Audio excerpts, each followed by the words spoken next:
स्वागत है आपका। आप देख रहे हैं लोकतंत्र, मैं हूं आपके साथ नेहा दुबे। मध्य प्रदेश, छत्तीसगढ़, राजस्थान में बीजेपी को मिली प्रचंड जीत के बाद अब मुख्यमंत्री चेहरे को लेकर रसाकसी तेज हो गई है। इन तीनों राज्यों में बीजेपी के मुख्यमंत्री चेहरा घोषित बीजेपी ने नहीं किया है और पीएम मोदी के नाम पर चुनाव लड़ा था।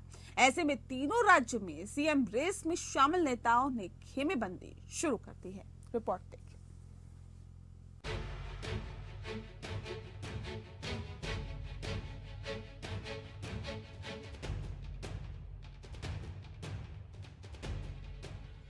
हिंदी बेल्ट के 3 राज्यों में बीजेपी को बड़ी जीत के बाद सीएम पद को लेकर गहमागहमी शुरू हो गई है। राजस्थान में सियासी तापमान सबसे अधिक बढ़ा हुआ दिख रहा है। बीजेपी के राष्ट्रीय उपाध्यक्ष वसुंधरा राजे राजस्थान में सीएम रेस में सबसे आगे मानी जा रही हैं। वे चुनाव नतीजों के बाद काफी एक्टिव भी दिख रही हैं। उन्होंने अब तक 68 विधायकों से बात की है। करीब 28 विधायकों ने उनसे मुलाकात भी की है। इनमें से कुछ निर्दलीय भी हैं। हालांकि चुनाव प्रचार की शुरुआत में वसुंधरा पार्टी में हाशिए पर नजर आई थीं, लेकिन बाद में जैसे जैसे चुनाव नजदीक आता गया, वसुंधरा की कमी पार्टी को खलने लगी और वो एक बार फिर एक्टिव दिखीं। वसुंधरा के अलावा तिजारा विधानसभा सीट से बीजेपी के उम्मीदवार बालकनाथ का भी नाम मुख्यमंत्री पद के लिए तेजी से चर्चा में आया है। बालकनाथ, जो सांसद भी हैं, हाल ही में किए गए एक सर्वे में बीजेपी के सीएम पद के लिए सबसे बड़ा लोकप्रिय चेहरा बनकर उभरे हैं। बालकनाथ को 10% लोगों ने सीएम पद के लिए अपनी पहली पसंद बताया था।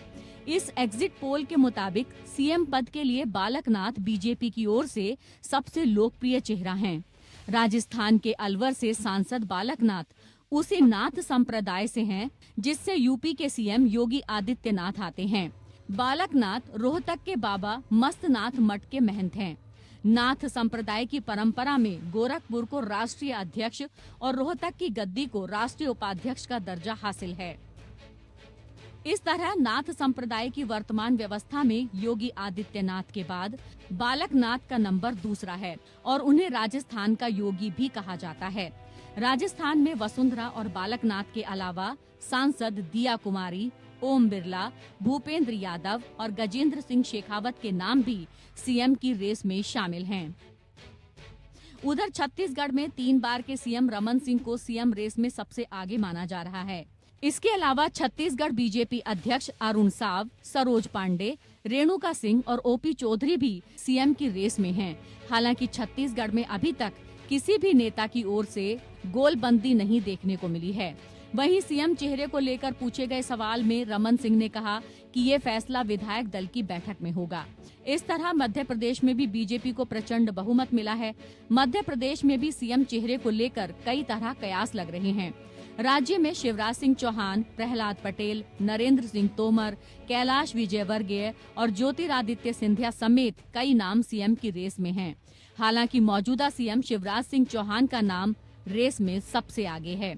एमपी में बीजेपी की जीत का श्रेय भी उन्हीं को मिल रहा है। माना जा रहा है कि शिवराज की लाडली बहन योजना खूब हिट रही और राज्य की महिलाओं को बीजेपी के पक्ष में किया। हालांकि मध्य प्रदेश में अब तक कोई भी नेता सक्रिय नजर नहीं आ रहा है। खुद शिवराज सिंह ने अब सीएम चेहरे को लेकर सवाल किया तो उन्होंने कहा कि ये पार्टी आला कमान तय करेगा। वे पार्टी के कार्यकर्ता हैं और उन्हें पार्टी जो भी भूमिका देगी वे उसे निभाएंगे। फिलहाल तीनों राज्यों में सीएम को लेकर आला कमान की दिल्ली में बैठकें जारी हैं और बहुत जल्दी तीनों राज्यों में सीएम को लेकर जारी सस्पेंस खत्म होने की उम्मीद है। वैसे आपको बता दें कि मुख्यमंत्री के नाम को लेकर बीजेपी अपने फैसले से हमेशा चौंकाती रही है। पिछले कुछ सालों में गोवा, छत्तीसगढ़, महाराष्ट्र, यूपी, हरियाणा, त्रिपुरा समेत तमाम राज्यों में बीजेपी ने जिस तरह से नए चेहरों को सीएम बनाया, उसी तरह से मध्य प्रदेश, छत्तीसगढ़ और राजस्थान में भी नए और चौंकाने वाले चेहरे सीएम की कुर्सी पर दिख सकते हैं। Bureau report, APN.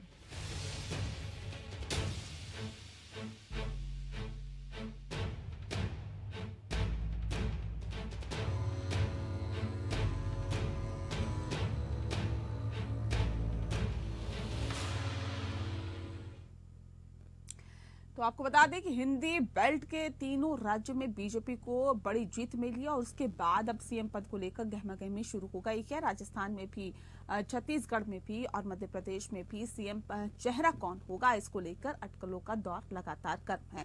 इस विषय पे आज हम तफसील से चर्चा करेंगे। खास मेहमान हमारे साथ मौजूद हैं, उनसे आपका परिचय करा देते हैं। इस वक्त हमारे साथ महेश वर्मा जी हैं, प्रवक्ता है भारतीय जनता पार्टी के। सर, बहुत स्वागत है आपका। प्रखर दीक्षित जी हमारे साथ हैं, नेता है कांग्रेस पार्टी के। प्रखर जी, आपका बहुत स्वागत है। राजलक्ष्मी जोशी जी हमारे साथ है, राजनीतिक विश्लेषक है। राजलक्ष्मी जी, आपका बहुत स्वागत है। और साथ ही साथ अनिल गर्ग जी हमारे साथ जुड़ गए हैं, राजनीतिक विश्लेषक हैं। अनिल जी, आपका भी बहुत स्वागत है। इस खास कार्यक्रम की शुरुआत राजलक्ष्मी जी आपके साथ करते हैं, क्योंकि जो हालात और जो स्थितियां हैं वो ये बताती है कि भारतीय जनता पार्टी तीनों राज्य, जो हिंदी बेल्ट के राज्य हैं, उसके अंदर जनता के मूड को भांप पाई और यही वजह है कि उनकी सरकार यहां बन रही है। लेकिन सीएम चेहरा कौन होगा, ये वाकई एक बड़ी चुनौती है क्या इस वक्त भारतीय जनता पार्टी के सामने?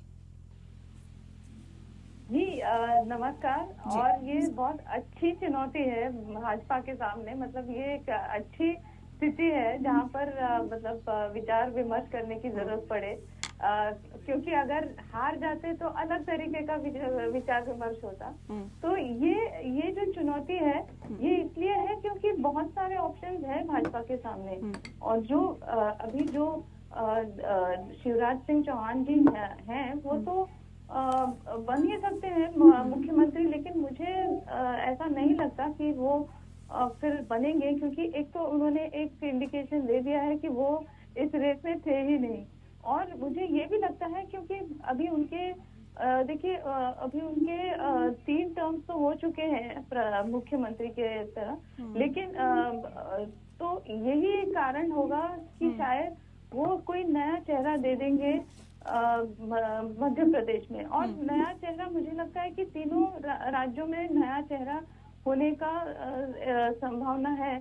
और मुझे ये भी लगता है कि खासकर छत्तीसगढ़ में, क्योंकि ये जो ट्राइबल इनका जो सपोर्ट बहुत बड़ी संख्या में मिली है भाजपा को, तो उसके चलते मुझे लगता है कि 2 चेहरे हो सकते हैं छत्तीसगढ़ में। तो जो या तो एक महिला चेहरा होंगी ट्राइबल की, या तो फिर विष्णु देव साई जी होंगे, जो फिर मतलब वो भी ट्राइबल लीडर हैं, तो वो भी बन सकते हैं। तो ये जो महिलाओं की जो विषय में मोदी जी हमेशा बात करते रहते हैं, तो ये मुझे लगता है कि उनके लिए बहुत अच्छा मौका है कि अगर मुख्यमंत्री ट्राइबल भी हो और महिला भी हो।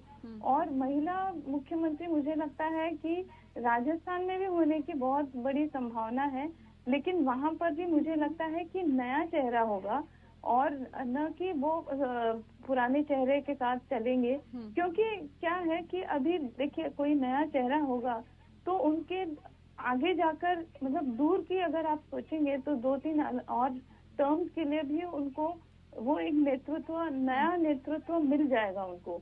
और ये भी है कि पिछली बार उनको जो पुरानी नेतृत्व थी उसके साथ उनको इतना अच्छा रिजल्ट नहीं मिला था, तो हो सकता है कि वो उसको बदलने की कोशिश करें। तो राजस्थान में और भी ऑप्शंस हैं, लेकिन फिर भी मुझे लगता है कि हो सकता है कि एक महिला, और मैं खुद महिला होते हुए मुझे हो सकता है कि वो एक सॉफ्ट कॉर्नर भी हो, लेकिन मुझे लगता है कि महिला जो है अभी मोदी जी बार बार कहते रहते हैं वुमेन लेड डेवलपमेंट, वो वुमेन एम्पावरमेंट की बात नहीं कर रहे हैं, वो वुमेन लेड डेवलपमेंट। तो हो सकता है कि वो एक एग्जाम्पल बना दे कि वुमेन लेड डेवलपमेंट 2 राज्यों में, मतलब 3 में से 2 राज्यों में अगर वो महिला मुख्यमंत्री दे देते हैं तो फिर क्या कहना है उसका। तो मुझे ये इसके ज्यादा चांसेस लग रहे हैं। ठीक है, क्योंकि महिला हैं और महिलाओं की जाहिर तौर पर आगे बढ़ाने के लिए उन्हें हमेशा प्रोत्साहित रहती हैं राजलक्ष्मी जी। और यही वजह है कि देखिए चाहती है कि तीनों राज्यों में कम से कम महिलाओं को आगे बढ़ाया जाए, जिसका जिक्र प्रधानमंत्री नरेंद्र मोदी करते रहते हैं। महेश जी, इसकी कितनी संभावना है और कब तक हम ये उम्मीद जताएं कि ये सस्पेंस खत्म हो जाएगा, मुख्यमंत्री के नाम साफ हो जाएंगे? ऑलमोस्ट का नाम तय हो गया है और अब को जाके विधायक दल का नेता का जो प्रक्रिया है हमारे वो एक बार हो जाए, क्योंकि चुनाव आयोग से सर्टिफिकेट मिलता है, उसमें 1-2 दिन का टाइम जरूर लगता है। और उसके बाद विधायक दल में सदन कौन होगा, कौन होगा, विधायक दल का नेता कौन होगा, ये सब तय हो जाने के बाद पार्लियामेंट्री पार्टी का जो है शपथ ग्रहण होगा। और यही बात की रही लीला होगा कि भारतीय जनता पार्टी जो है कार्यकर्ता है। महेश जी, आपकी आवाज हम तक ठीक से नहीं पहुंच पा रही, एक बार फिर से आपसे कनेक्ट करने की हम कोशिश करते हैं। सीधे रुक कर लेते हैं और अपने खास मेहमानों का। अनिल जी, मैं आपका रुक कर लेती हूँ। सवाल इस बात को लेकर, देखिए भारतीय जनता पार्टी जब भी किसी चेहरे को रखती है मुख्यमंत्री के तौर पर, तो एक नया चेहरा होता है, एक फ्रेश चेहरा होता है, या फिर उन्हीं के नाम पर चुनाव लड़ती हैं और अगर जीत जाते हैं तो उन्हें मुख्यमंत्री बना देती हैं। नहीं डिक्लेयर होता तो एक नया चेहरा ही आता है। यही हमने देखा हरियाणा की बात करें, सीएम खट्टर जिन्होंने सोचा भी नहीं था कि वो भी कभी मुख्यमंत्री बन जाएंगे। जनता ने भी नहीं कभी सोचा था कि खट्टर को मुख्यमंत्री बना दिया जाएगा। महाराष्ट्र में देवेंद्र फडणवीस, ऐसे ही अलग एक चेहरा होता है, एक फ्रेश चेहरा जो जनता के सामने रख दिया जाता है मुख्यमंत्री के तौर पर। सीएम योगी आदित्यनाथ की भी कहीं चर्चा नहीं थी, क्योंकि सांसद थे, ये सोचा भी नहीं था कि सीएम बना दिए जाएंगे। लेकिन अब जब 3 राज्यों में चेहरा घोषित नहीं किया था और तीनों राज्यों में जो सरकार हिंदी बेल्ट में बनती हुई यहाँ भारतीय जनता पार्टी ने बना ली है, अब ऐसे में सवाल इस बात को लेकर है कि चेहरा कौन होगा। कितनी इसकी संभावना अनिल जी जताई जाए कि राजस्थान में वसुंधरा, एमपी में शिवराज सिंह चौहान और छत्तीसगढ़ में रमन सिंह एक बार फिर से मुख्यमंत्री बनेंगे? कितनी इसकी संभावना है? तीनों राज्यों की अगर चर्चा करें, क्रमवार कर लेते हैं। हम सबसे पहले मध्य प्रदेश की बात करते हैं। ये ठीक है कि मध्य प्रदेश में कोई भी सीएम फेस बना के चुनाव नहीं लड़ा गया। हाँ। सेंट्रल टीम लगी, सेंट्रल टीम ने अपने 3 केंद्रीय मंत्री 7 सांसदों को भी उतारा और जनता में ये संदेश देने की कोशिश की कि अगर भारतीय जनता पार्टी को बहुमत मिलता है तो कोई जरूरी नहीं चौहान जी ही बने मुख्यमंत्री, इनमें से भी कोई एक बनाया जा सकता है, क्योंकि सभी करावान नेता थे, 3 तो केंद्रीय मंत्री थे। कैलाश विजयवर्गीय बड़ा नाम है, प्रहलाद पटेल भी बड़ा नाम है, ज्योतिराव सिंधिया भी एक नाम है जो एमएलए को चुनाव नहीं लड़े लेकिन एक ऑप्शन के तौर पे था। ऐसे ये बात ठीक। और जो मेन कमान थी चुनाव प्रचार की वो प्रधानमंत्री ने स्वयं और अमित शाह जी ने संभाली। लेकिन इसके बावजूद मैं कहना चाहता हूँ कि एक पैनल नेतृत्व देने के बाद भी शिवराज चौहान जी ने हतोत्साहित नहीं हुए। उन्होंने अपनी योजनाएं पूरे दमखम से जनता के बीच लेके 160 से ज्यादा रैलियां की। तो मैं ये बड़े दावे के साथ कह सकता हूँ कि भारतीय जनता पार्टी की जीत में 50% योगदान अगर सेंट्रल टीम का, सेंट्रल नेतृत्व का है, तो कम से कम 50% योगदान शिवराज चौहान, उनकी नीतियां, उनके काम करने का तरीके और उनकी जो छवि है, जो श्रम मान्य छवि है मामा की बहन भाई की, वो छवि के कारण ही हुआ है। और लाडली बहना योजना जिसकी जिक्र बार बार हो रहा है, एक की फैक्टर साबित हुआ है। तो अगर शिवराज चौहान को इस मौके पे अगर वहां बदला जाता तो मुझे लगता है शिवराज चौहान जी के साथ अन्याय होगा, क्योंकि शिवराज चौहान जी वो की फैक्टर है। मैंने बताया 50% से कम उनको जाना चाहिए, तो वो की फैक्टर है और ना वो इतने ओवरदराज है, सौम्य है। ऐसा भी नहीं है तो केंद्रीय नेतृत्व को चुनौती देने के उसमें स्टेज पे है या उनका कोई ऐसा तो अंदेशा रहा। तो इसलिए मेरे को लगता है कि केंद्रीय नेतृत्व इन सारी बातों पर विचार करके शिवराज चौहान को रिटेन कर सकता है। अगर बदला गया, अगर जिसकी चांस मैं कम देखता हूँ, तो फिर दूसरा इकलौता एक ही नाम आएगा, वो प्रहलाद पटेल। ओबीसी नेता को ओबीसी नेता से ही बदला जाएगा। प्रहलाद पटेल भी श्रममान्य नेता है, सौम्य है। उनको जब तक जो भी पार्टी ने जिम्मेदारी दी है, आज वो केंद्रीय मंत्री है, उससे पहले अन्य संगठनों में जिम्मेदारी रही है। अगर बदला गया तो प्रहलाद पटेल ही इकलौता नाम आएगा, बाकी सारे नामों को मैं अपने तौर पर खारिज करता हूँ। अब राजस्थान पे आ जाते हैं। राजस्थान पे वसुंधरा राजे जी 3 बार सीएम फेस रही, 2 बार सीएम रही, 1 बार बुरी तरह हारी भी। लेकिन आपको मैं याद दिला देता हूँ, जब सचिन पायलट के पिछली बार सरगर्मियां चल रही थी कि भाजपा ज्वाइन करेंगे अपने विधायकों के साथ, तो सबसे बड़ा विरोध और पार्टी नेतृत्व के खिलाफ विरोध करने की स्थिति में थी राजे जी। उन्होंने सचिन जी की एंट्री नहीं होने दी, क्योंकि सभी अपने विधायकों को लामबंद किया। तो उनका जो छवि है, वो तेवर जो है, वो कभी भी बगावती हो सकता है, ये पार्टी हाईकमान को मालूम है ये। और इस बार उनको सीएम फेस भी नहीं बनाया गया था। वहां पे भी बहुत केंद्रीय नेता है, अर्जुन मेघवाल है, वीरेंद्र शेखावत है, बाबा बाल वहाँ पे चुनाव लड़े हैं, दिया कुमारी चुनाव लड़ी है, राज्यवर्धन राठौर चुनाव लड़े हैं, यानी इनके पास नेताओं की लंबी लिस्ट है। लेकिन मैं यहाँ पे एक बात जोड़ता हूँ कि केंद्रीय नेतृत्व भारतीय जनता पार्टी का उसी नेता को चुनेगा जो अगले 15 साल तक राज्य को नेतृत्व प्रदान कर सके। हार की बात की बात है, लेकिन एक ऐसा नेता जो 15-20 साल तक राज्य को नेतृत्व दे। अब उनमें से कौन हो सकता है? अगर योगी जी के तर्ज पर जाए तो बाबा बालकनाथ हो सकते हैं। अभी कुछ दिनों से चर्चा चल रही है बाल मुकुंदाचार्य की, जो जयपुर से हवा महल से जीते हैं, वो भी उतने ही तलक है, तीखे हैं, कट्टर हिंदुत्ववादी हैं। अभी उनके बहुत सारे जो एक वीडियो बड़ा वायरल चल रहा है आजकल, वो भी हो सकता है। अगर कोई सौम्य नेता को ढूंढने की कोशिश करेंगे तो गजेंद्र शेखावत हो सकते हैं। गजेंद्र शेखावत पहले सेंट्रल में रहे, आरएसएस के बहुत नजदीकी है, बहुत ही मिलनसार है और सौम्य छवि के हैं। अगर ऐसी चेहरा ढूंढने की कोशिश की तो अर्जुन मेघवाल हो सकते हैं। तो बाबा बालकनाथ से लेके बाल मुकुंदाचार्य से लेके गजेंद्र शेखावत, अर्जुन मेघवाल एक लंबी लिस्ट है। लेकिन ये बात भी सही है महेश जी, ठीक है अनिल जी, ठीक है। वसुंधरा राजे को रिप्लेस कर दिया जाएगा, उसके बदले जिया कुमारी जी का रिप्लेस तो करना इतना आसान नहीं है ना। अगर महेश जी ये बात कहे कि देखिए वसुंधरा राजे को रिप्लेस कर दिया जाएगा, एक बड़ा चेहरा है वसुंधरा राजे राजस्थान में, उन्हें रिप्लेस करना इतना आसान है क्या? 68 विधायकों से बात कर चुकी हैं, 28 विधायकों से मुलाकात कर चुकी हैं, एक अच्छा खासा वर्चस्व रखती हैं, कई बार मुख्यमंत्री रह चुकी हैं, और उनसे बड़ा और उनसे दिग्गज नेता राजस्थान की सियासत में किसका कद है? और नहीं, वो ये सोच है और इसके लिए तो मुलाकात की। मेरी आवाज अभी भी जी आवाज आ रही है आपकी, बताइए।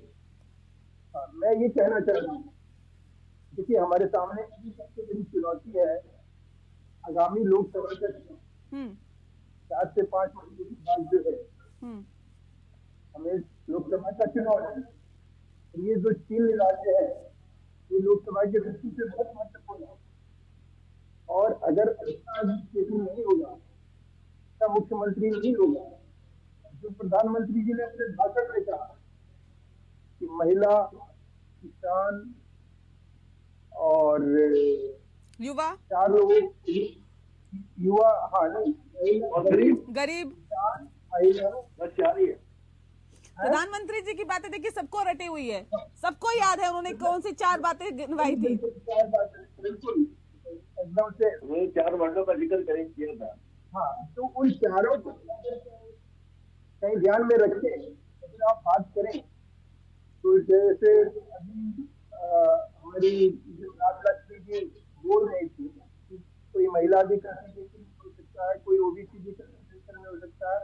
मोदी जी ने जो बात कही उसको भी अगर हम ध्यान से बात करें तो ये मुझे लग रहा है कि हमारी दोनों तरह से कि लोकसभा के चुनाव की दृष्टि से हमें कुशल प्रशासक भी चाहिए, और राजनीतिक दृष्टि से हमें ऐसा व्यक्ति चाहिए जो कि हमें हमारे जो वोट बैंक है, या वो ओबीसी है, महिला है, या युवा है, या किसान है, या गरीब है, उसके बीच में हम एक अच्छा संदेश और मैसेज दे सके। तो ये भी बहुत जरूरी है। अगर पॉलिटिकल पार्टी की मैसेज जो है, किसी को भी यही करना चाहिए जो भारतीय जनता पार्टी इन 3 राज्यों में करेगी। अब रही बात की बीच में ये जरूर होगा कि बनेंगी या नहीं बनेंगी, क्योंकि वहाँ स्वाभाविक। ठीक है महेश जी, आपकी पूरी बात सुनेंगे। महेश जी पूरी बात सुन का महेश जी, ब्रेक पे जाने से पहले आप अपनी बात रख रहे थे, जल्दी से पूरी कर लीजिए। देखिए, मैं ये कहना चाह रहा हूँ कि वसुंधरा जी, शिवराज जी ये स्वाभाविक चेहरे दिखाई दे रहे हैं। हाँ। छत्तीसगढ़ में तो रमन सिंह जी भी स्वाभाविक चेहरा है। इन्हीं लोगों के ऊपर बात होगी, इन्हीं लोगों के ऊपर चर्चा होगी, इन्हीं लोगों के ऊपर मीडिया जो है वो कहीं ना कहीं हमसे सवाल दागेगा। लेकिन सवाल यह है कि हमारे यहाँ उस तरह की परंपरा नहीं है जैसे कांग्रेस के अंदर है। परिवारवाद और वंशवाद की एक जो वहाँ प्रक्रिया है, उसमें एक आदमी चयन कर देता है कि भाई ये हो जाएगा, और एक आदमी कहता है कि हाँ जी आप ये हो गए, अब चलिए हो गया। जैसे उनके यहाँ अभी देखिए तेलंगाना में क्या हुआ, कोई कुछ नहीं, भाई वो जो रेड्डी साहब हैं उनके प्रदेश अध्यक्ष, उनको कह दिया गया कि ठीक है जाओ, वो गवर्नर के पास भी चले गए, क्लेम भी कर लिए, सब कुछ हो गया। अब सवाल है कि इस तरह की प्रक्रिया भारतीय जनता पार्टी में है नहीं। भारतीय जनता पार्टी अभी देखिए, अभी तो पर्यवेक्षक भी ही नियुक्त हमने किया, वो भी सेंट्रल पार्लियामेंट्री बोर्ड के अनुमति से किया। अब उसकी अनुमति जब वो मैंडेट मिल जाता है पर्यवेक्षक को, तो वो जाता है, कहता है कि भाई विधायक दल का नेता चुनो। नेता ठीक है, सबकी, हमारे यहाँ एक सामूहिक जो निर्णय है वो पद्धति है, वो जो हमारी परंपरा है, उसका हम कहीं भी अवहेलना नहीं करेंगे। और एक बात और आपको बताऊं, युवराज जी और वसुंधरा जी, मोदी जी ने कहा ट्राइबल चुन लो। मोदी जी कौन है? मोदी जी तो केवल एक एमपी है। मोदी जी पार्टी के अध्यक्ष तो है नहीं। इस मूड में है, मोदी जी पार्टी के अध्यक्ष है। आप बताइए, मोदी जी पार्टी के अध्यक्ष है। नड्डा जी क्यों नहीं आ रहे सामने बोलने के लिए? अपनी चुनाव की नड्डा जी क्यों नहीं बोल रहे? लोकसभा में हम ज्यादा से ज्यादा यहाँ सीट, नड्डा जी क्यों नहीं बोल रहे, ये बताइए ना आप। पार्लियामेंट्री सीट हम कम से कम 64-65 हमने पार्लियामेंट्री। नड्डा जी क्यों नहीं बोल रहे हैं, ये बताइए ना। हम कैसे सस्टेन करेंगे, कैसे रिटेन करेंगे, ये हमारे लिए एक चुनौती होगी लोकसभा चुनाव में। इसीलिए मैंने आपसे शुरू में कहा कि हमें एक कर्मठ प्रशासक चाहिए, बहुत ही समर्पित वहाँ व्यक्ति चाहिए, जिसके व्यक्तित्व का कहीं ना कहीं हम आकलन करके और फिर तय करेंगे कि हमें देना क्या है। लेकिन फिर मैं कहूंगा, नहीं, ये तो कह रहे हैं, देखिए प्रखर जी समेत तमाम कांग्रेस के नेता कहते हैं, ओबीसी हो, गरीब हो, किसान हो, लेकिन ऐसा नेतृत्व होगा, ऐसा व्यक्तित्व होगा जो सबको अच्छा लगे। ठीक है, लेकिन देखिए इस तरह के आरोप लगते हैं आप लोगों पे, महेश जी, इस तरह के आरोप लगते हैं कि जो मोदी कह दे और जो अमित शाह कह दे वही सही है, उन्हीं को मुख्यमंत्री बना दिया जाता है और बाकी तो सब दिखावा है, ऐसे आरोप लगते हैं भारतीय जनता पार्टी। वो तो चुनाव से पहले ही तय हो जाता, उससे कौन रोक रहा है? सब लोग तो क्रेडिट प्रधानमंत्री जी को ही दे रहे हैं ना, या वसुंधरा जी हो, शिवराज जी हो, तो इसमें जब वही दे रहे हैं लोग, और या वो छत्तीसगढ़ के हमारे प्रदेश अध्यक्ष, सब लोग तो प्रधानमंत्री जी को ही कह रहे हैं कि आपकी वजह से ये मोदी मैजिक का कहीं नतीजा है कि कहीं ना कहीं हम 3 राज्यों में इतने प्रचंड और प्रखर बहुमत के साथ हम आए हैं सरकार में या सत्ता में।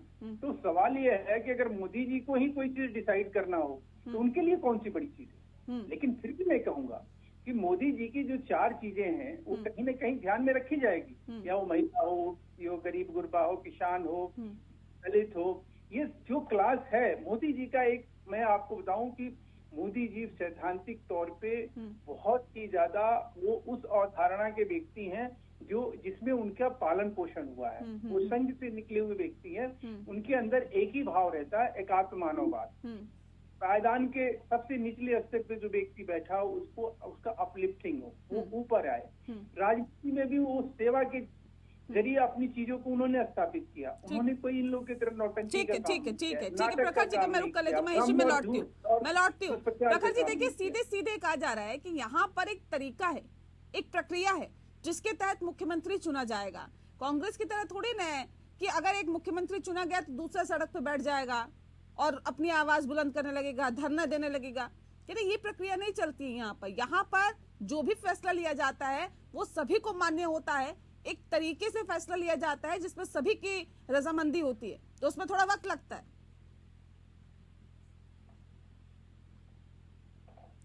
प्रखर जी, चलिए लगता है आवाज उन तक नहीं पहुंच पा रही है, फिर से हम संपर्क साधेंगे। लेकिन राजलक्ष्मी जी, सवाल ये भी है कि देखिए वक्त तो लग रहा है, लेकिन अगर उन्हीं को दोबारा मुख्यमंत्री बना दिया जाता है जो पहले मुख्यमंत्री रह चुके हैं या राज्य में बड़ा नाम है, तो सवाल ये भी उठता है कि क्या बाकियों को मौका नहीं मिलेगा? क्या जो बाकी कार्यकर्ता एक नेता के तौर पर काम करते हैं, क्या उनकी महत्वाकांक्षाएं नहीं होती? जी बिल्कुल, देखिए ये इसमें 2-3 अलग अलग एस्पेक्ट्स हैं। जैसे मैंने आपको कहा कि आपने जो बताया वो बिल्कुल बराबर सही बात बताई आपने, कि अगर एक ही व्यक्ति को आप बार बार टर्म देते रहे तो और किसी की उधर कोई अपॉर्चुनिटी नहीं मिलेगी, और उतना ही नहीं, वो उसमें कोई नयापन भी नहीं आएगा।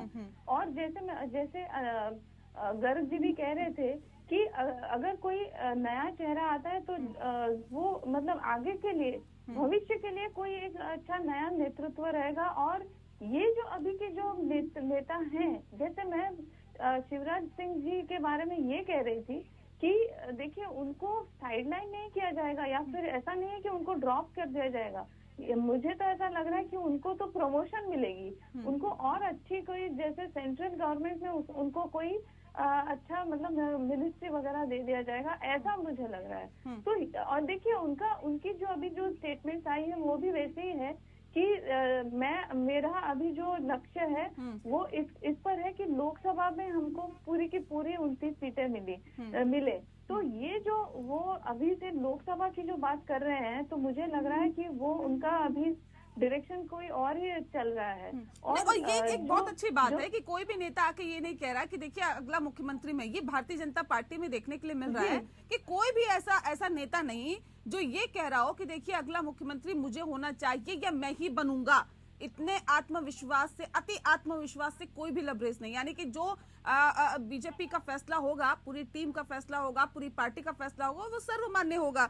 ये एक अच्छी और एक खास बात यहाँ पर है। एक बात मैं कहना चाहूंगी, जो मैं हर जगह मैं यही कहती हूँ कि देखिए प्रधानमंत्री जी से लेकर हर एक मंत्री अपने आप को भाजपा की कार्यकर्ता बताते हैं। तो वो जो है वो कहते हैं कि हम कार्यकर्ता हैं और हमें पार्टी की कोई भी जो रिस्पॉन्सिबिलिटी हो उसको निभाने में हमको कोई संकोच नहीं और हम उसको पूरी तरीके से निभाएंगे। तो ये जो एक उनका अप्रोच है और जो डिसिप्लिन है वो जो उसकी वजह से क्या होता है कि उनको भले ही आप ऑर्गेनाइजेशन में डाल दीजिए या फिर सेंट्रल गवर्नमेंट में डाल दीजिए या उनको कोई भी आप रिस्पॉन्सिबिलिटी दे दीजिए, वो उसी डिटर्मिनेशन और उतनी सिंसियरिटी से करेंगे। ऐसा नहीं कि हमको आज मुख्यमंत्री नहीं बनाया तो फिर हम पार्टी बदल देंगे या ऐसा नहीं होता। और जो ब्लैकमेलिंग की बात होती है, जो आप कह रहे थे कि कोई एक व्यक्ति है जो जिन्होंने पता नहीं कितने एमएलए को इकट्ठा किया हुआ है, तो उसकी वजह से कोई प्रेशर टैक्टिक होगा ऐसा मुझे नहीं लगता। क्योंकि अभी आप याद करिए कि कर्नाटक में जगदीश शेट्टर जी का क्या हुआ था। जगदीश शेट्टर जी ने कितना प्रेशर डाला था, उन्होंने भी धमकी दी थी कि हम छोड़ देंगे। तो भाजपा ने कहा कि ये हम जो आपको रिस्पॉन्सिबिलिटी दे रहे हैं तो आप उसको बड़ी इज्जत से आप उसको निभाइए। हमने आपको पहले भी इज्जत दी थी और अभी भी हम आपको इज्जत दे रहे हैं। तो उन्होंने क्या किया, उन्होंने छोड़ दिया, उन्होंने कांग्रेस से लड़ा लेकिन वो इलेक्शन हार गए। तो देखिए यही वजह थी कि भाजपा उनको टिकट नहीं दे रही थी, क्योंकि उनको वो ग्राउंड रिपोर्ट मिली थी कि ये अगर इस बार इलेक्शन लड़ेंगे तो फिर ये हार जाएंगे। तो भाजपा ऐसे चांसेस नहीं लेती। तो उनके जो ग्राउंड रिपोर्ट होते हैं, जो इंटरनल सर्वेज होते हैं, उसके बेसिस पे वो जो भी है निर्णय लेते हैं। और जो ठीक है, ये एक तरीका होता है, हर पार्टी का अपना तरीका है वो कैसे फैसला लेती है। लेकिन अनिल जी, तजुर्बा कितना मायने रखता है? देखिए बाकी नेताओं के पास तजुर्बा है, लेकिन अगर हम एक नए फेस की बात करेंगे तो मुख्यमंत्री पद के लिए तजुर्बा नहीं है, वो अनुभव कितना मायने रखता है? देखिए अनुभव से ज्यादा भी मायने रखता है आपकी समझ कैसी है। मैं उदाहरण देता हूँ, 2009 में नरेंद्र मोदी जब मुख्यमंत्री बनाए गए थे तब वो एमएलए भी नहीं थे, उनके पास प्रशासनिक कोई तजुर्बा नहीं था।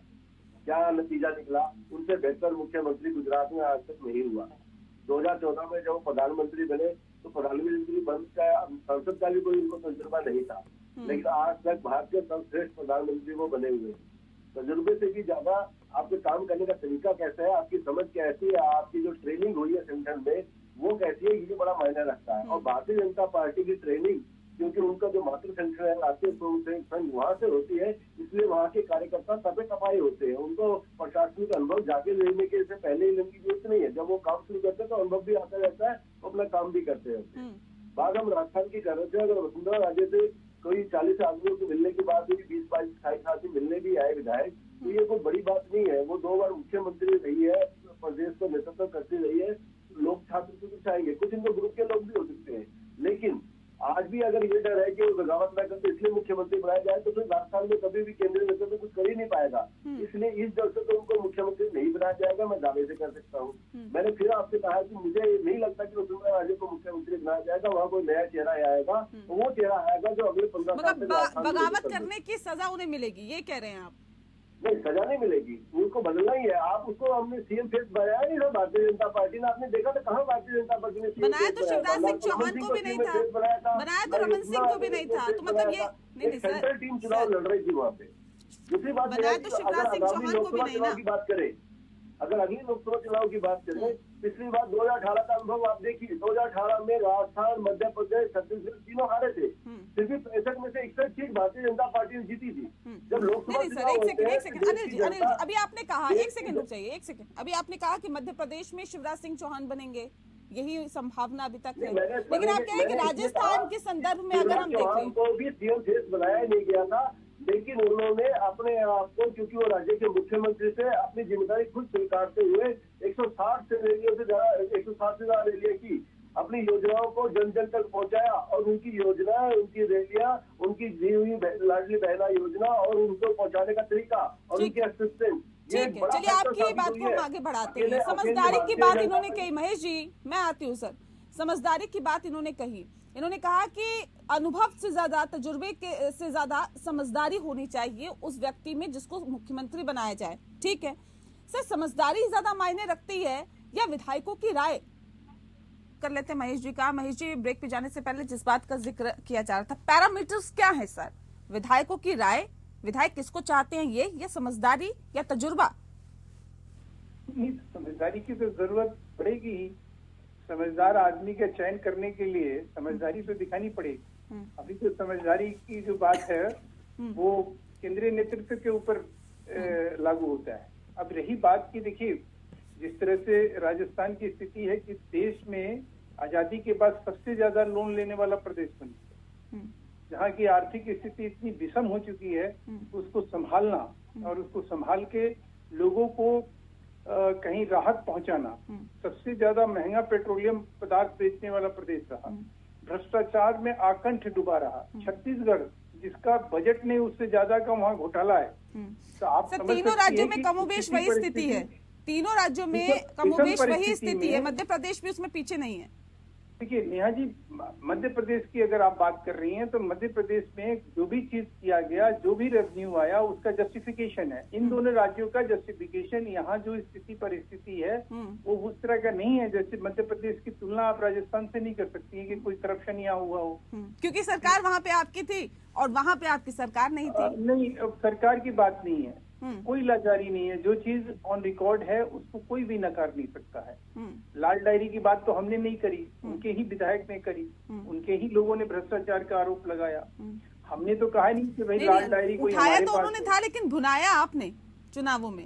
ये स्वाभाविक है, पॉलिटिकल पार्टी है, हम कोई चैरिटी तो करते नहीं है। राजनीतिक तौर पे तो हमारे लिए वो एक हथियार तो था ही। हम क्यों नहीं कहें कि भाई जो पैसा लिया गया 155, आप 1.5 लाख करोड़ रुपया आपने लोन लिया और उसके बाद 47,000 रुपया आपने बैट का पेट्रोलियम से लिया, आप मिला जुला के 2 लाख करोड़ रुपया आपका गायब हो गया और पता नहीं चला। और यही बात हम यहाँ दिल्ली में भी कहते रहते हैं। खोल दीजिए।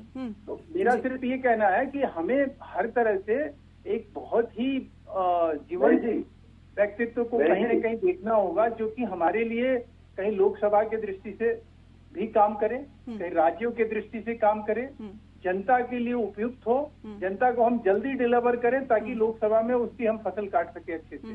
ठीक है, अनिल जी कुछ कहना चाह रहे हैं? वही काम हम करेंगे जिससे कि ये जो अब लहाती फसल जो हमने अभी उगाई है या हम देख रहे हैं विधानसभा का, इसका लोकसभा में हम सही तरह से उसको काट के और अपने पक्ष में करें, ये हमारी पहली प्राथमिकता हो।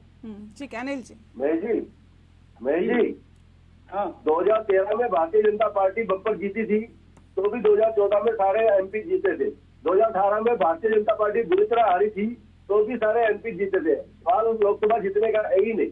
लोकसभा तो आप वैसे भी जीतने वाले 2024 में 65 में से अभी भी आपके पास 61 एमपी आपके पास है। 65 में से इन तीनों राज्यों में 65 एमपी आते हैं लोकसभा के, इसमें से तीनों राज्यों हारने के बाद भी 61 आपके पास ऑलरेडी थे। 61 से 65 तो ऊपर तो आप नहीं जा सकोगे ना, तो लोकसभा जीतने की बात नहीं है। सवाल ये है, मेरा ये कहना है, प्रकृति के नहीं होने का फायदा उठा रहे हैं और छत्तीस जीतने के फायदा उठा रहे हैं। आप ये बताइए कि आपके अनुमान से कौन मुख्यमंत्री हो सकता है वहाँ पे? आप 1 या 2 नाम तो लीजिए, वो तो सबको मालूम है कि अनुमान क्या, अब तो क्लियर ही होगा, महेश जी को पता ही होगा, लेकिन ये गोलमोल जवाब दे रहे हैं क्योंकि अभी तक डिक्लेयर नहीं हुआ। इसलिए मैं इनसे सीधे पूछ रहा हूँ नेहा जी, ये पार्टी से निकलवाएंगे मुझे, ये पार्टी से मुझे निकलवाएंगे, ये तो कोई नोटिस और मुझे दिलवाएंगे जो आपके यहाँ 2 ऑप्शन तो दे दीजिए, थोड़े समय के बाद 2 ऑप्शन दे दीजिए, हम समझ जाएंगे में क्या रास्ता है, पार्टी की क्या प्रक्रिया है, पार्टी की क्या परंपरा है, पार्टी प्रवक्ता या पार्टी का नेता कोई भी जो है ऑफिशियली इस तरह का कोई बयान नहीं दे सकता जब तक कि सेंट्रल पार्लियामेंट्री बोर्ड का तो हम पे नहीं है, मोहर न लगे। आप कैसी बात कर रहे हैं?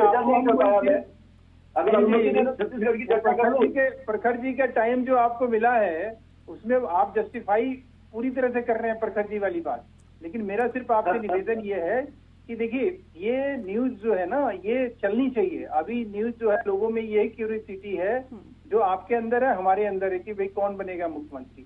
कौन बनेगा मुख्यमंत्री उसका इंडिकेशन और इशारा मैंने स्पष्ट रूप से आपके दर्शकों को दे दिया कि मुख्यमंत्री जो अभी राजलक्ष्मी जी कह रही थी लगभग और जो आपका आकलन था अनिल जी उसी के आसपास जो है, और जो प्रधानमंत्री ने अपने भाषण में कहा उसमें एक तय है कि एक जगह ओबीसी होगा, एक जगह महिला होगी, एक जगह आदिवासी होगी। मैं छत्तीसगढ़ में एक ओबीसी नेता और बता रहा हूँ मैं आपको। देखिए रमन सिंह जी के उनका कभी ऐसा रहा नहीं कि उनके नेतृत्व में चुनाव लड़ा गया। वहाँ पे एक ओबीसी कह रहा है आईएएस वहाँ आपको अनिल मैं बताऊँ कि वहाँ आदिवासी सीट जीता है और वहाँ जिस तरह से राष्ट्रपति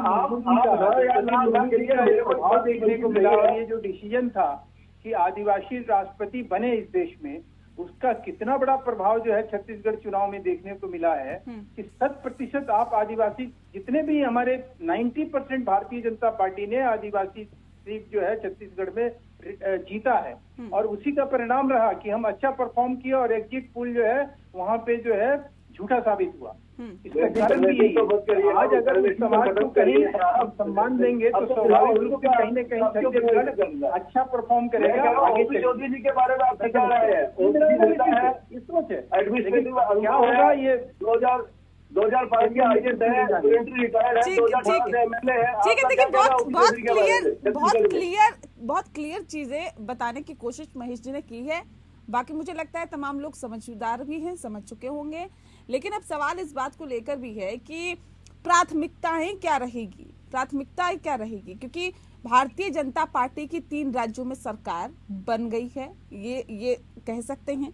लेकिन अब ऐसे में क्या प्रायोरिटीज रहेगी 2024 या फिर राज्य की समस्याएं? महेश जी देखिए राज्य की समस्या सबसे पहले प्राथमिकता पे रखनी पड़ेगी क्योंकि जिस प्रकार से राज्यों में अब जैसे राजस्थान में कैशलेस की सुविधा बंद हो गई है। पेट्रोल पंप वाले वहाँ पेट्रोलियम का दाम आपको नीचे करना पड़ेगा क्योंकि वहाँ पेट्रोल पंप वाले ही हड़ताल पे हैं कि साहब बगल के पड़ोसी के राज्य में तो बिक रहा है 95 रुपया हम बेच रहे हैं, 110 रुपया हमसे कोई खरीद नहीं रहा है, लोग बगल में जाके भरवा के आ रहे हैं, हमारे पेट्रोल पंप हमारे सारे धंधे पानी बंद हो गए। तो इस तरह की जो है जब वहाँ किसानों की हम बात करें, किसान जो है आज के डेट में उसको सूखा रूखा जो भी उसके साथ जो फेस कर रहा है उसको प्राथमिकता के तौर पे निपटाना होगा। अगर नहीं निपटाएंगे तो लोकसभा में हम उस तरह से जो हमें एक जिस तरह का रिस्पांस चाहिए इस मैंडेट का जिसका फायदा हमें मिलना चाहिए वो नहीं मिलेगा और इसके लिए प्रखर नेतृत्व और वैसा नेतृत्व चाहिए जो कि हर तरह से उस चीज को कहीं समझे कि हमें प्रायोरिटी वर्क जो है इधर उधर की बात ना करके वो एकदम से फोकस रहे कि हमारी प्राथमिकता राज्य की उस प्रॉब्लम को उस चुनौती को सबसे पहले मीट आउट करना है ताकि हम जो अपेक्षा है जन अपेक्षा है आज ये समझ लीजिए कि मोदी मैजिक जो आया है ये मैजिक धरा का धरा रह जाएगा अगर हम काम नहीं करेंगे तो जनता नहीं काम करना तो जाहिर तौर पे जरूरी है क्योंकि सियासी ड्रामा तो जनता ने पिछले 5 सालों में देखा। ठीक है, अगर आपदा आती है तो भारतीय जनता पार्टी के लोग वहाँ सेवा के लिए आगे आए, लोगों की सेवा करें। संकट में सेवा ही सबसे बड़ा आपका क्या कहते हैं उपलब्धि है और उस उपलब्धि को हम समझते हैं आज की डेट में कन्वर्ट करने का काम जो है भारतीय जनता पार्टी के जो भी मुख्यमंत्री बनेंगे उनकी वही प्राथमिकता होगी कि और होनी भी चाहिए सर, होनी भी चाहिए। ठीक है अनिल जी 10 सेकंड में बात पूरी करिए अपनी 10 सेकंड में। मेरा ये कहना है तीनों राज्यों में भारतीय जनता पार्टी की सरकार बनते हैं वहाँ की सरकार की सबसे पहली प्रायोरिटी है मोदी की गारंटियां जो मोदी जी ने स्वयं दी है राज्य सरकार की तरफ से उनको पूरा करना पहली, क्योंकि मोदी जी ने स्वयं गारंटी मोदी गारंटी के नाम पे गारंटियां दी है तो सबसे पहले उन पे एक्शन होगा, उन पे काम शुरू करेगा, उनका क्रियान्वयन होगा और उन्हीं के क्रियान्वयन के सहारे ही 2024 का चुनाव प्रचार होगा। महेश जी भी इस बात से मानेंगे कि 2024 के चुनाव प्रचार में 2023 में दी गई मोदी गारंटी में कितना काम हुआ है, इसी के दम पर ठीक है, क्या होगा क्या नहीं होगा सर, ये बात की बात है, लेकिन कम से कम ठीक है। राजलक्ष्मी जी, जो सियासी ड्रामा इन तीनों राज्य की जनता ने पिछले 5 सालों में देखा, तीनों ही राज्य कांग्रेस, अगर देखा जाए तो कांग्रेस की जो अंतर्कलह थी वो कांग्रेस को ले डूबी, लेकिन वो सियासी ड्रामा भारतीय जनता पार्टी में ना हो। केंद्रीय नेतृत्व इस बात का भी खास ध्यान रखेगा, लगता है आपको रखना चाहिए, क्योंकि मध्य प्रदेश की अगर हम बात करें तो मध्य प्रदेश में कांग्रेस की तरफ से सियासी ड्रामा हमेशा रहा और महज 15 महीने ही सरकार चल पाई, हट गई। उसके बाद अगर हम छत्तीसगढ़ की बात करें, टी.एस. सिंहदेव की बात करें या फिर भूपेश पटेल की बात करें, तो वहां पे भी यही इसी तरह के हालात रहे। अगर हम तीसरी तरफ बात करें राजस्थान की, सचिन पायलट, अशोक गहलोत, सियासी ड्रामा रहा, इस तरह के हालात वहां पर रहे। अब ऐसे में सवाल इस बात को लेकर है कि भारतीय जनता पार्टी के लिए ये चीज कितनी प्रायोरिटी पे रहनी चाहिए कि कम से कम ये ड्रामा इन 5 सालों में अब ना रिपीट हो, भारतीय जनता पार्टी की सरकार ना करे और जनता में गलत संदेश ना जाए, ये प्राथमिकता में रहना चाहिए क्या? सबसे पहले आपको घर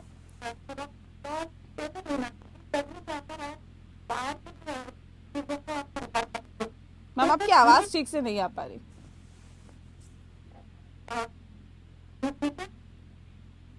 नहीं, आपकी आवाज नहीं मिल पा रही है। चलिए एक बार फिर से आपसे संपर्क करती हूँ मैं। महेश जी से ये सवाल है मेरा कि ये कितनी प्राथमिकता रहेगी इस पर, महेश जी? और देखिए, प्राथमिकता की मैं फिर से आपको कहूंगा कि प्राथमिकता हमारी सबसे पहले यही रहेगी कि हम जो है एक अच्छी सरकार की गठन की दृष्टि से जिसमें प्रतिनिधित्व जो है सबको मिले, सारे वर्गों को मिले। पहली प्राथमिकता तो यही होगी, सरकार गठन में यही देखा जाता है। एक जो सामाजिक संदेश देना चाहिए वो उसको हम जरूर ध्यान में रखेंगे। और आपको एक बात मैं बताऊं कि जो प्रधानमंत्री जी ने अपने भाषण में कहा और जो मैसेज दिया, उसमें महिलाओं को प्राथमिकता दी जाएगी, ये तय है, इसकी कोई दो राय नहीं है। या वो मुख्यमंत्री बने न बने, लेकिन कैबिनेट में अच्छी खासी संख्या में इस बार महिलाएं जो हैं मंत्री के रूप में शपथ लेंगी, ये मैं आपसे अभी से बता रहा हूँ। कि जो सबसे इम्पोर्टेंट बात है वो ये है कि केंद्र सरकार की जो योजना जो अभी तक इन राज्यों में पूरी तरह से सफलीभूत तरीके से हम नहीं कर पा रहे थे या कहीं लागू नहीं हो पा रहा था, ये लोग लागू नहीं करना चाहते थे, उसको हम बहुत जोरदार ढंग से अच्छे से, जिसमें कि स्वच्छता अभियान है हमारा, जिसमें हमारा उज्ज्वला योजना है, आयुष्मान योजना है, कर्मयोगी योजना है, इस तरह की सोशल सिक्योरिटी जो सामाजिक सुरक्षा है उसको हम बढ़ चढ़ के उसको कहीं ना कहीं उसको इम्प्लीमेंट करने का या जमीन पे उतारने का या वो अच्छी तरीके से लागू हो जाए, लोगों को उसका लाभ मिल जाए, ये सबसे बड़ी प्राथमिकता होगी। जो चौथी बात है वो ये है कि देखिए आज के डेट में जिस प्रकार से मौसम का रुख बदला है, बहुत सारी चुनौतियां जो है मध्य प्रदेश में और छत्तीसगढ़ में देखने को मिल रहा है। तो किसानों के लिए यहाँ एक पैकेज जो है जरूर, जैसे हमने अपने घोषणा पत्र में भी कहा था कि हम बहुत सारी चीजों को जो है इस बार किसानों को लेकर विशेष रूप से मध्य प्रदेश में हम बड़ा काम करने जा रहे हैं। अब वो बड़ा काम की दृष्टि से जो भी योजना लाई है, अभी तो किसान सम्मान योजना है, उसके अलावा मध्य प्रदेश सरकार भी किसानों को अलग से सम्मान का राशि दे रही है। उस धनराशि के अलावा हम और क्या कर सकते हैं, जैसे छत्तीसगढ़ में आज के डेट में नेहा जी जो सबसे बड़ी अपॉर्चुनिटी है वो ये है कि वहाँ वेजिटेबल और फ्रूट की जो खेती है या वहाँ जो ये जैविक ईंधन का जो एक हमारा वैकल्पिक जो ध्यान नहीं आ रहा है मुझे, उस पौधे का नाम है, वो वहाँ पे बहुत बड़े लार्ज स्केल पे उसका प्रोडक्शन होता है और उसको जो है हम कहीं पेट्रोलियम में यूज करते हैं, तो उसको बढ़ावा कैसे मिले, लोगों का जो है एक प्रगति जो है उनको हम किस तरह से मजबूत करें, तभी कहीं ना देखिए जब तक आप कुछ करेंगे नहीं तब तक आपकी आवाज जो है ना, जब चुनाव में आप रैली करने जाते हैं, जनसभा करने जाते हैं, तो एक तरफ आप सनातन और लेकिन सर, दूसरी तरफ आप कहेंगे ये जो काम आप गिना रहे हैं ये 5 साल लगातार करने पड़ेंगे, ऐसा नहीं होना चाहिए कि लास्ट के 6 महीने के अंदर आप जो तमाम योजनाएं हैं वो लागू कर दे और फिर कह दे देखिए इसका तो लाभ हमें मिल गया। एक छोटी सी बात मैं कहूंगा कि एक सागरमाला का जो था, जब ये पश्चिम बंगाल का चुनाव चल रहा था तो उस समय ये हुआ कि 25,000 करोड़ रुपए जो है ये योजना एक लेकर प्रधानमंत्री आ गए और बंगाल को जीतने के लिए इन्होंने ऐसा कोस्टल रोड के लिए बात करी। हकीकत यह है कि आज सागरमाला तैयार हो गया। हकीकत बात यह है कि उस 700 से ज्यादा इंडस्ट्रियल स्टेट का जो है वहाँ एक तरह से काम करना शुरू कर दिया उस सागरमाला की वजह से। तो रोजगार काम किया जाएगा तभी जनता आगे सराहेगी। जो बदल रहा है तो सत्ता को उखाड़ फेंकने का दम रखती है नहीं है। वो लोगों को ऐसे बहुत उदाहरण है जब सत्ता से हटा दिया, कहीं न कहीं उनको एहसास है कि विकास हमारे पास है, विकास प्रधानमंत्री जी की वजह से हो रहा है। लोगों के घरों में लोग भूखे नहीं सो रहे हैं। प्रधानमंत्री की वजह से तो ठीक है, लेकिन मुख्यमंत्री का चुनाव भी ऐसा होना चाहिए जो विकास को ही ज्यादा तरजीह दे। इस बात का ध्यान भारतीय जनता पार्टी को रखना होगा। बहरहाल बहुत शुक्रिया आप सभी का। माफ कीजिएगा अनिल जी, मैं वक्त नहीं दे पाऊंगी, माफ कीजिएगा राजलक्ष्मी जी, वक्त और नहीं दे पाऊंगी आप लोगों को। फिलहाल इस खास पेशकश में इतना ही। नमस्कार।